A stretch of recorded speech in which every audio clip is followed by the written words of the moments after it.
For as long as humans have looked up at the stars, we've asked one of the most profound questions.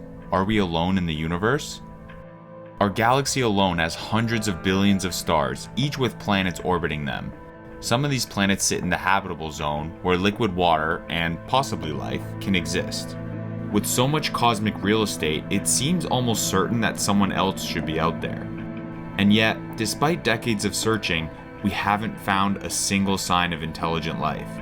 No messages, no alien megastructures, no bustling interstellar civilizations. This mystery is called the Fermi Paradox, and it might be one of the most unsettling questions in science. So today, we're diving deep into this cosmic riddle. Where is everybody? Let's start with some mind-blowing numbers. Our Milky Way galaxy contains anywhere between 100 to 400 billion stars. And based on what we know about exoplanets, there are likely at least as many planets, if not more. Now here's where things get even crazier. Studies suggest that around 60 billion of those planets could be in their star's habitable zone, the region where conditions might be just right for life. And that's just in our one galaxy. The observable universe contains trillions of galaxies. So even if intelligent civilizations were incredibly rare, there should still be millions, if not billions of them out there. And yet, despite all this potential, we don't see any signs for life. Why? In 1950, physicist Enrico Fermi famously asked, if the universe is so big and old, and if intelligent life is even remotely common, then where is everybody?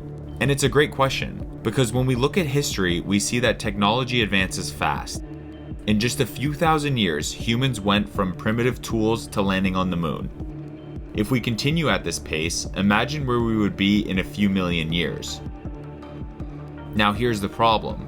The universe is 13.8 billion years old. If an advanced civilization had even just a million-year head start on us, they should already be spreading across the galaxy.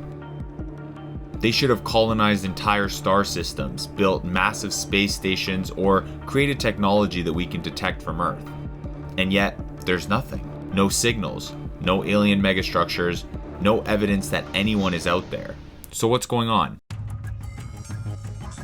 One possible answer to the Fermi Paradox involves self-replicating machines. Imagine this. A civilization creates tiny AI-powered robotic probes. These machines travel to other planets, gather resources, and build more copies of themselves. Each copy then travels further into space, repeating the process. In theory, this means that even with basic technology, a civilization could colonize an entire galaxy in just a few million years, a tiny fraction of the universe's history. So again, why don't we see them? There are a few possibilities. One, maybe no one has ever built them. But with billions of planets, wouldn't someone have tried? Two, maybe these probes exist but they're avoiding us. But then why would they stay hidden from everyone? And three, or maybe, something is stopping civilizations from expanding. And that brings us to one of the most chilling ideas in science. The Great Filter hypothesis suggests that something prevents life from advancing beyond a certain stage. But where does this filter occur? Possibility 1, the filter is behind us. Maybe intelligent life is extremely rare because something makes it almost impossible for life to evolve beyond simple microbes. On Earth, it took over 3 billion years for life to go from single-celled organisms to complex animals. Maybe that step is so rare that it almost never happened anywhere else. If that's true, then we're incredibly special. Now the second possibility is the filter is ahead of us. So what happens if the Great Filter isn't behind us? What if most civilizations do advance to our levels, but then they self-destruct before they can expand into space? There are a lot of ways that this could happen. Nuclear war, environmental collapse, artificial intelligence gone rogue, and uncontrollable pandemics. If this is true, then we might be heading straight for the same fate as countless other civilizations before us. So, how do we survive it?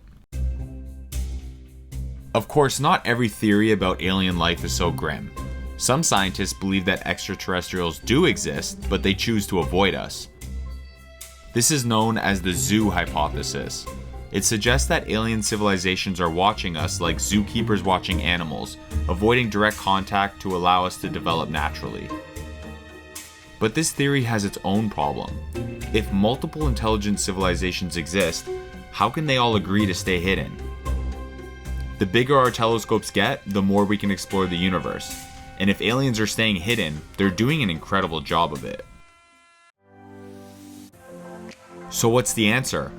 At the end of the day, we just don't know. Maybe intelligent life is rare. Maybe civilizations destroy themselves before reaching the stars. Maybe aliens are watching us but refuse to interfere. But one thing is clear. Until we find evidence of another intelligent species, we must assume that we are alone.